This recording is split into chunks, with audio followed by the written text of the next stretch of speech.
I never thought that I would be 43 and never been married, not engaged, not a prospect, not nothing. And I now understand those church women. Now that my daughter's in college, my son lives with his dad, I'm the only one here. And I work all day and I come home to a peaceful house. This lady has a level of chagrin about her current state of her life. She's a single mother with 2 kids. She's living alone. And she now says, I never thought I would be like the ladies in church.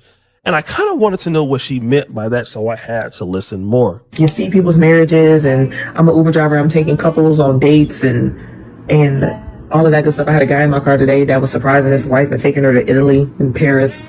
And I was just like, it's not about the things that he said. It's about the fact that he loves life. And I was just like, dang, was I like a terrible person in a former life? Like, was I horrible in my youth? Like, how come I'm not lovable? I've had men tell me that they love me, and I've had guys say they wanted to marry me, all of that good stuff, but I'm still single. Yeah. Listen here. She out here driving Uber. It's alarming. They say a lot of our melanated sisters are doing these gig apps and doing content, selling kuda kata. The majority. So the chickens have come home to roost. All these women that's been on Kendra and these shows over these past years, 6 figures, I'm a boss, I'm this, I'm that. No, now we've been able to unveil. Now we see what's going on. Y'all broke as hell. Most of y'all. It's unfortunate. It's so extreme. We all gotta find words to describe this madness. Shout out to O'Shea. O'Shea pulled out one of our words of the day. Chagrin. It's documented. I never heard that word being used before we used it. Chagrin. Distress or embarrassment at having failed or been humiliated. That's what is happening with them. Shout out to you, brother O'Shea. But that's how bad it's getting. We got to dig back into old-timey Webster Dictionary to describe the true gravity of these horrible situations. She continues with her reflection of regret. She says she's an Uber driver, and that means she's probably not making a lot of money. She's reflecting back on the mistakes in her dating life. She had guys who wanted to marry her and be with her, and now that she's older, those guys are not as interested. And she seems like she must be, into church somehow, because she references the fact that she has now become like single ladies in church. Fast forward. So that made me go into detail. What is she talking about? As you know, like most of you guys, I grew up in the black church, and I went in the 80s and 90s where I was seeing this particular change. The baby boomer generation was still married, just like your grandmoms or your mom's friends that lived in the black community were still married. But people around my age group and younger were not married at all, especially the women. And one of the reasons is because the church stopped becoming so male-centered with, strong outreach programs like Brotherhoods on Mondays and, your male core singing and just a whole bunch of men, strong deacon board. That kind of started dying off, and it started to be replaced with, women taking care of most of the church service, being more involved on the usher board, being more involved in the politics of the church. And so what has happened is because of that trend that's happened in the last 25 years, men stopped going to church as much, and then women kept on going to church.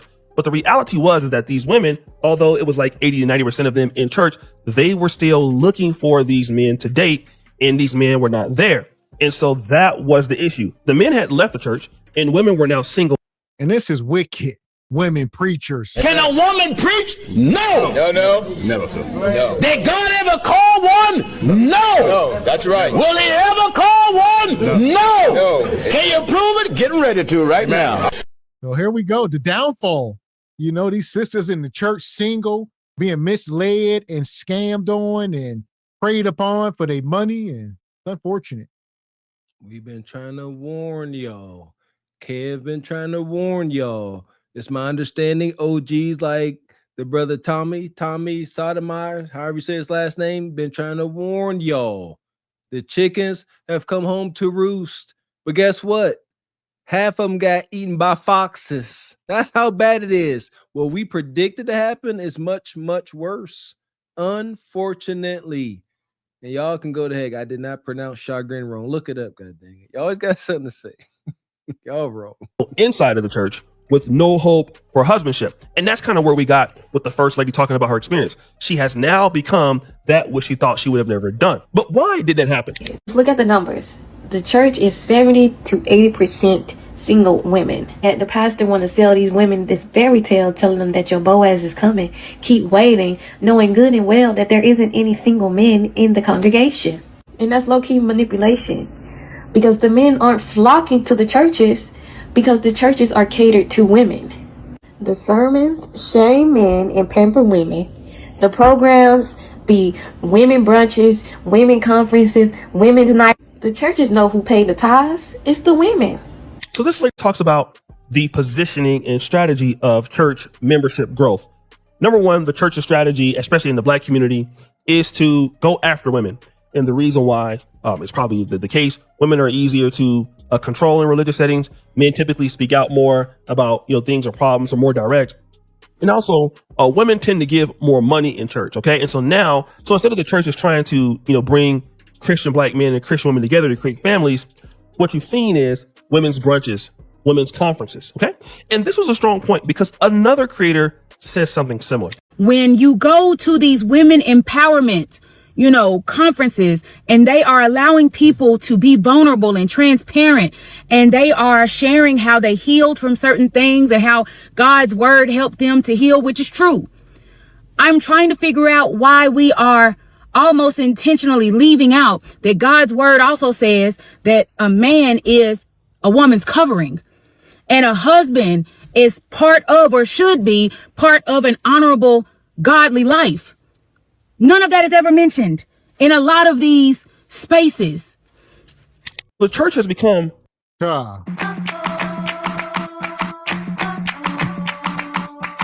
Shout out to the churches.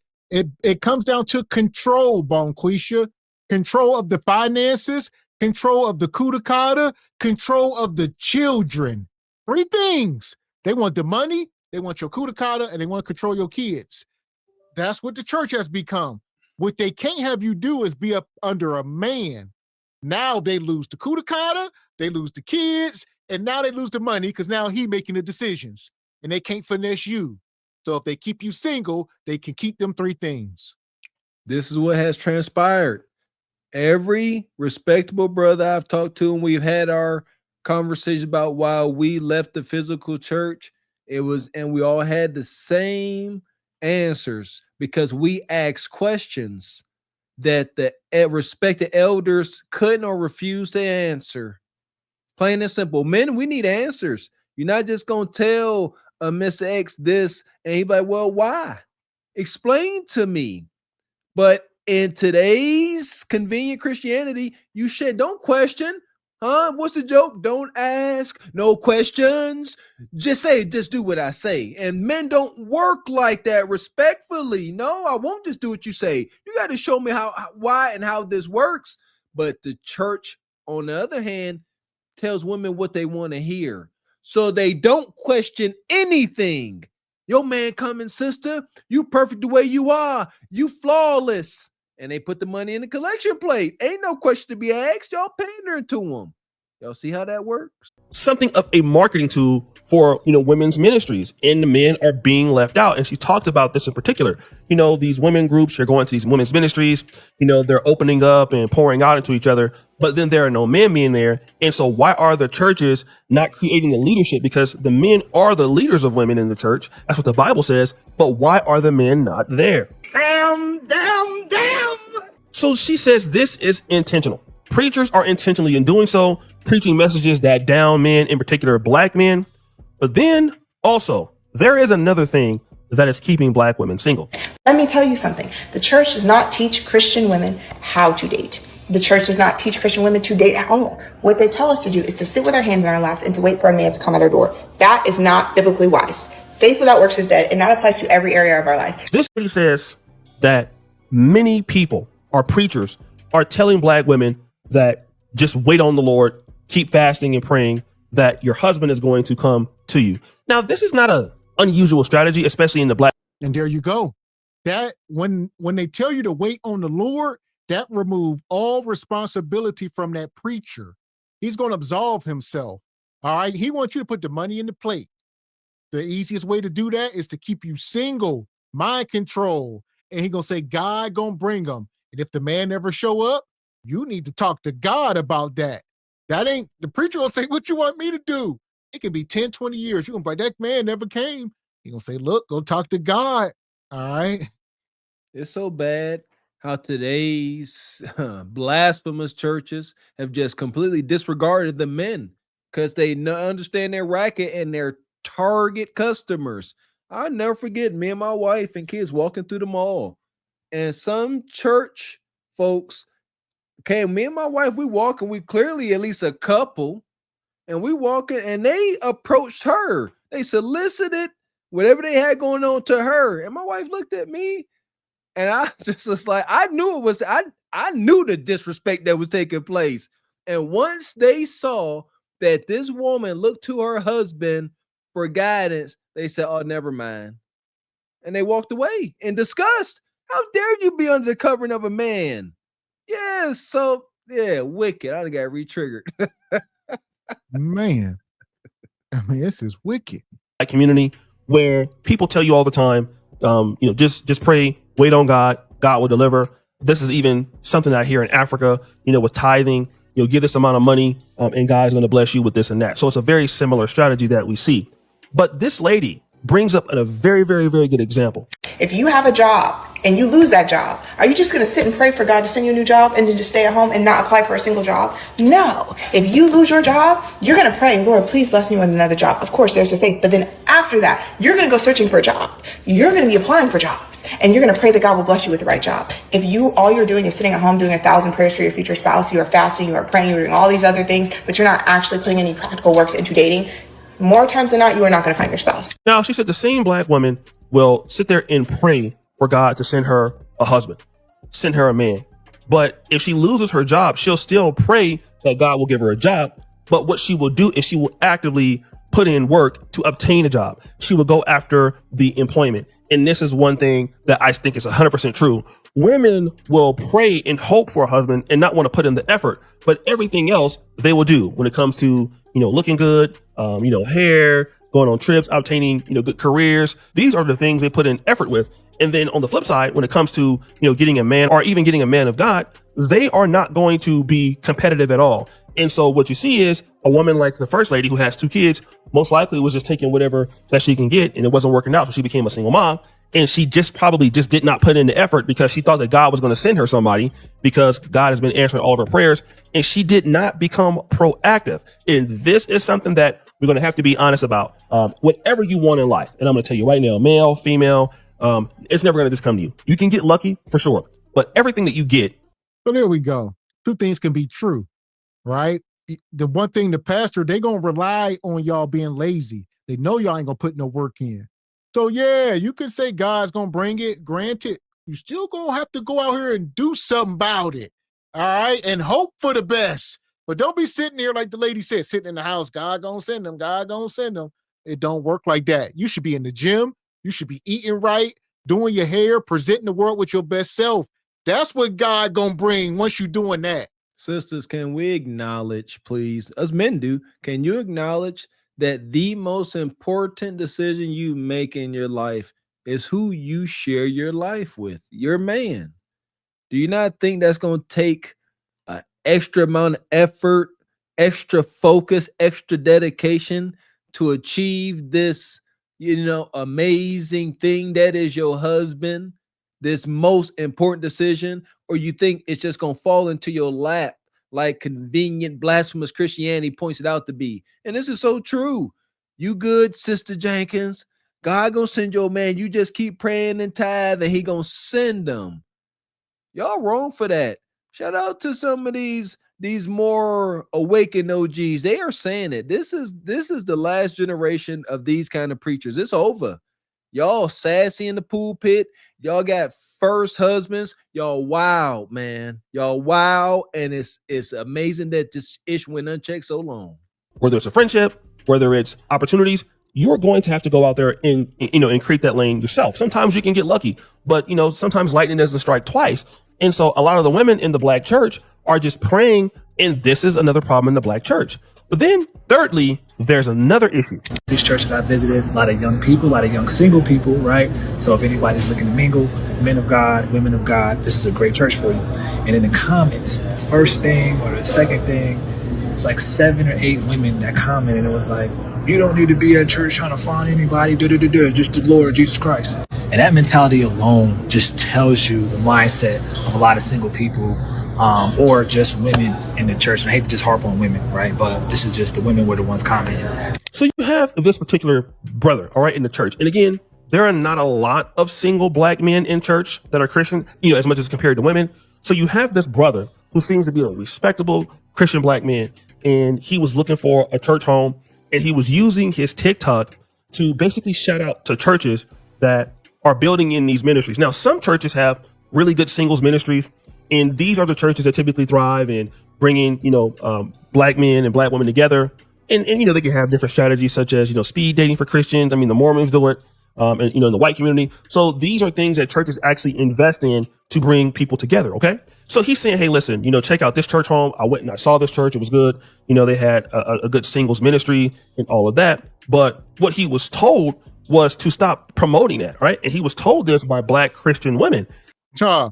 Rest in peace to the Godfather. He used to stress the single ministry. Like, that's something that has to be in every church, and it has to be taken serious. And first, y'all got to get the men there, though. So you can't have a singles ministry with a bunch of women. They're going to be in there scissor and timbers. So y'all got to find a way to relinquish power back to the men that want to be there. All right, there are some men that want to be there, but they ain't about to fall up under y'all order. Y'all better give them some power. There we go. Listen here, I'm on record saying I grew up in the church. I miss the community that church brings. That's what our latest studies are showing from our generation. Church, that's what it was, Brother Stephen James, good brother Q. Church was our last example of community. That was it. That was our last stand. We talk about the shut-ins, the lock-ins, all that is gone because these kuda crazed preachers, they don't want to pass down authority to the other men because it's they want all the women to themselves. It's visible. It sounds wild, don't it? But it's just true. They can't give this ninja authority. I'm the pastor. I gotta have the fanciest vehicle. I got to have the shiniest suit. Wild work. He was saying, listen, you should be focusing only on going to church and worshiping God as a man. But this brother clapped back in a major way. Going to a place as a single person that's not courting, that's not under a covenant, that's not building a family, right? And you're in a house to worship where other people are doing the same thing. So my brain automatically thinks, hey, if I'm a man of God and I'm going to a church where there's going to be women of God and other men of God, this is where I can connect with other men like myself and a wife, hopefully, right? Because she has the same morals and beliefs that I have. But for some reason, I hate to harp on those same women, but they have that mentality where it's like, nah, I'm just here to worship and that's it. And I'll just sit and I'll be faithful to the Lord. And then my husband's going to walk in my living room. The perfect guy's going to automatically appear someday. Like, saying, listen, if somebody's going to go to a church where people are worshiping, if you're a man of God, you're going to be looking to do two things, looking to make friends, in the Christian ministry, right? And that's one thing about converting to any religion. You're going to probably, make new friends, people who are on your walk. And listen here, I think the modern church needs to be more inclusive. All right, we get so caught up in biblical times. We are not in biblical times. So it's not going to look or taste or sound like that. Maybe y'all need to start doing more work, go to the hookah lounges and stuff. Hang out with the common folk. If the Bible was in today's time, there would be hookah lounges and, bars, all this stuff would exist. It's here. We just in modern times. Embrace it. Go out, mingle with the people. There you go. Listen here, man. I'm no goody two shoes, and y'all listen, y'all know us, but I believe whatever's gonna help folks bring out the best in them. There's this one brother, he a herb smoking preacher. He can make it waves out there. Him and his folks get together, they fellowship, and I guess it brings out the best in them. I'm not sure, but I agree. I agree to some degree. I haven't thought about it, but yeah, not progressive like saying women could preach that stuff. I believe we gotta have some structure. See, this is a truth over last conversation, but yeah, we gotta have some structured discipline. That's just the bottom line. We got too far away. Then obviously you're going to want to date a woman and get married because you're sharing the same values. All right. But now the women in the church are even having a hard time accepting the men that want to date them in the Christian faith because, oh, we're not here for that. Leave me alone. I'm here trying to pray to God for my Boaz or for the guy that's going to come to me. And then God has put you in a situation where you could be meeting the guy you're supposed to meet and you're still rejecting the man inside of the church. And that's the problem. They in the church talking about Boaz. The same woman will walk in the church on Sunday and talk about Boaz, call on Kendra on Monday talking about she ain't doing 50-50. Do y'all not know who the hell Boaz was? Wasn't no 50-50. Boaz was getting about 80-20 about you. What we talking about? Boaz? Y'all got it all mixed up. And here we go. The interpretations, they do it for me. They will interpret the New Testament however they see fit. I don't know, Boaz could be the Old Testament, but the New Testament, open to interpretation. However you want to interpret it, go ahead.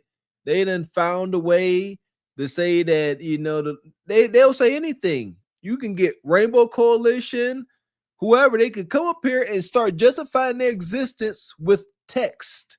Wow, justifying, by the way. That's trying to get to know you and be a provider for you. And you're still looking for the perfect guy. He's right, So on Three Folds, we have a big issue.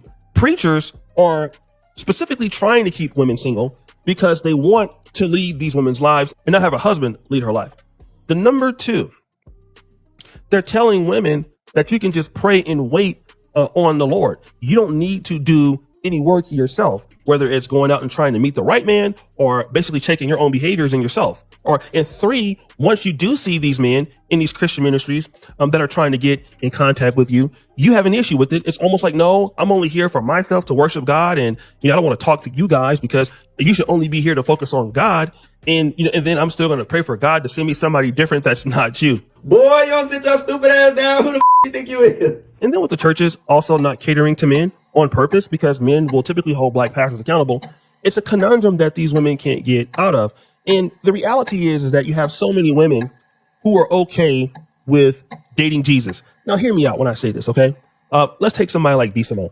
B. Simone is a person that she says she's a Christian, but again, it's to her own intellectual capacity to decide that. I don't think that B. Simone has changed in any way from when she was, not a Christian, but she's telling herself that in the walk that she's living in, she's still self-aggrandizing, arrogant, and many men just don't want to deal with that sort of spirit. So that spirit is not welcoming to a man. And I don't care if you're a non-Christian man or Christian man. That's the problem. Women like B. Simone, they wake up one day, they be tired of being a harlot. Now I'm Christian. Now I'm about the Bible. I mean, y'all can just keep reinventing yourselves every couple years. Then she'll be a Muslim. Then she gonna be this and that. And they just keep doing it. Be about it though. That's fine. Shout to atonement, but do it. Exude it. This is why I laugh, man. If you listen here, it should be evident your atonement if you live the life of a 304 harlot.